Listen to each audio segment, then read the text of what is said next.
आइए आज हम लोग पंचमाक्षर के बारे में पढ़ते हैं। पंचमाक्षर क्या है और इसका प्रयोग कैसे होता है।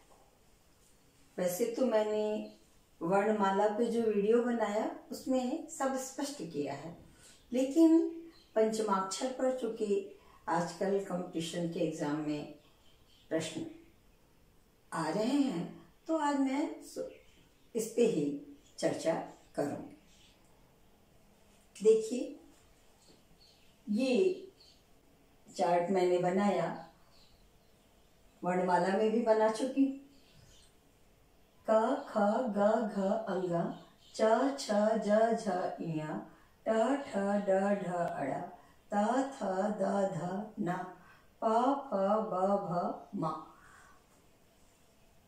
इसको स्पर्श व्यंजन कहते हैं, क्योंकि इसको बोलते समय कहीं न कहीं हमारी जीवा मुख विवर से स्पर्श करती है, स्पर्श करने की कोशिश करती है, तो इसलिए इसको स्पर्श व्यंजन कहते हैं। ये आपको बताया जा चुका है। साथ साथ बेटा इसको वर्गीय व्यंजन भी कहते हैं, क्योंकि ये वर्ग में विभक्त होते हैं। क वर्ग, ये 5 का एक वर्ग हुआ। क वर्ग उच्चारण स्थान कर्ण, च वर्ग च छ ज झ ञ उच्चारण स्थान दांत, ट वर्ग ट ठ ड ढ ड़ उच्चारण स्थान मूर्धा, त थ द ध न, त वर्ग तालु है उच्चारण स्थान, प फ ब भ म, प वर्ग ओष्ठ है उच्चारण स्थान। दोहरा दिया। वैसे तो ये सब आपको मैं बता चुकी हूँ। आज हम लोग इस पंचम वर्ण पर ध्यान देंगे, क्योंकि देखिए ये 25 हैं जो स्पर्श व्यंजन हैं, वर्गीय व्यंजन कहते हैं। इनके ये 5 वर्ग हैं। इनको इधर से भी बांटते हैं। क च ट त प को प्रथम वर्ण कहते हैं। ये हर वर्ग का पहला वर्ण हुआ, क च ट त प। इसी तरह ख छ ठ थ फ को हम द्वितीय वर्ण कहते हैं। संधि आपको जब बताऊंगी या आप पढ़े होंगे पहले से, तो उसमें लिखा जाता है प्रथम द्वितीय वर्ण। ग ज ड द ब ये वर्ग का तीसरा वर्ण है। घ छ ढ ध भ ये चतुर्थ वर्ण है। और इन अंगा या ड़ न और म ये पंचम वर्ण है। इसी को पंचमाक्षर कहते हैं। पंचमाक्षर, पंचम अक्षर, 5वां अक्षर। अंगा इया ड़ न और म पंचमाक्षर है। आज हम लोग इसी पर चर्चा करेंगे, क्योंकि इस पर प्रश्न आजकल अधिक आ रहे हैं। अब बेटे आप एक बात समझ लें कि ये जो पंचम वर्ण है, ग या ड़ न म, इन्हें हम अनुनासिक वर्ण भी कहते हैं। इन्हें अनुनासिक वर्ण कहते हैं, क्योंकि जब हम इनका उच्चारण करते हैं तो मुख और नाक दोनों का प्रयोग होता है। कंठ से होती हुई ध्वनि मुख और नाक का स्पर्श करते हुए निकलती है, इसलिए इसे हम अनुनासिक वर्ण कहते हैं। अगर आया कि अनुनासिक वर्ण किसे कहते हैं, तो पंचमाक्षर को अनुनासिक वर्ण कहते हैं। या इसमें से कोई देके पूछ दिया कि अनुनासिक है कि निरनुनासिक, तो आप अनुनासिक लगाएं। अब देखिए, जब हम लिखते हैं, यही समझना है, जब हम लिखते हैं तो इनका प्रयोग इस तरह किया जाता है, जिसको हम अनुस्वार कहते हैं। अंग प्रयोग इस तरह लिखा हुआ भी रहेगा और बोलते समय भी करीब करीब ऐसा ही लगता है, होता नहीं है ऐसा, ऐसा लगता है, क्योंकि अनुस्वार जो है वो निरनुनासिक है। अनुनासिक का विलोम है। निरनुनासिक कहते हैं जिसका उच्चारण केवल नाक से हो, अंग। तो ये अंग की तरह बोलने में लगता है, लेकिन होता नहीं।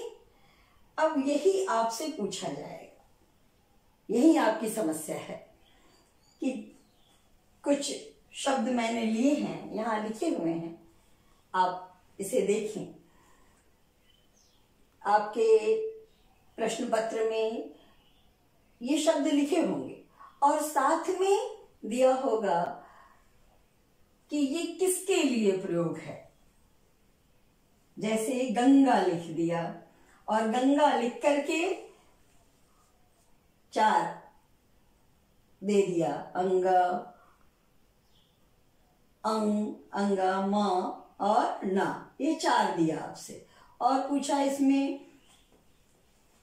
ये अनुस्वार ये तरह जो ये दिखाई दे रहा है या ये जो बिंदु है वो क्या है, तो आप गंगा बोले। अगर नहीं समझेंगे तो अंग लग रहा है, अंग पर लोग लगा देंगे और वो गलत हो जाएगा। क्यों? क्योंकि ये जो पंचम वर्ण है वो अपने ही वर्ग के साथ जब आते हैं तो ये बिंदु में बदल जाते हैं। जैसे गंगा, तो यहां आप ये देखिए ग आया हुआ है और ग का 5वां वर्ण अंगा है। तो आप पहले की किताबों में इस तरह लिखा हुआ पाएंगे या कहीं कहीं किताबों में ये लिखा हुआ आप पाएंगे। गंगा की जगह गंगा इस तरह लिखा हुआ। इसी तरह दिनांक पहले तो ऐसे ही लिखा ही जाता था, अब इस तरह लिखा जाता है।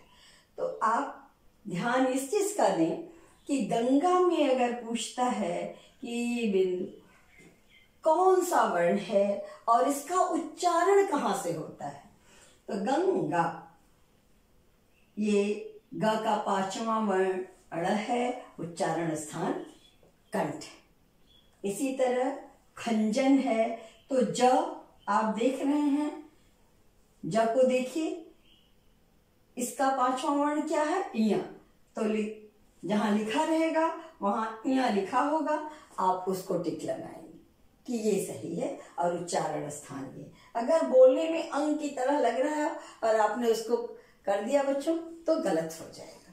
इसलिए इसे समझना बिल्कुल आवश्यक है, इस पंचम वर्ण को समझना आवश्यक है क्योंकि इसी पर प्रश्न आ रहे हैं।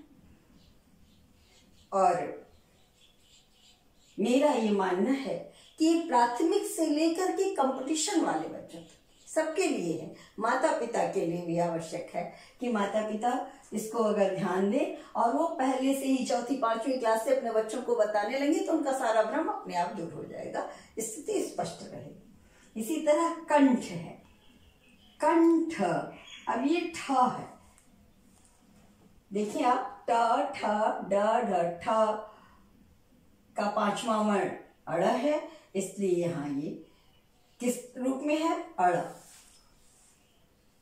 अब यहां देखिए संबंध, संबंध, ये तो बोलने में भी स्पष्ट हो जा रहा है। सम नहीं कहते हैं, सम कहते हैं।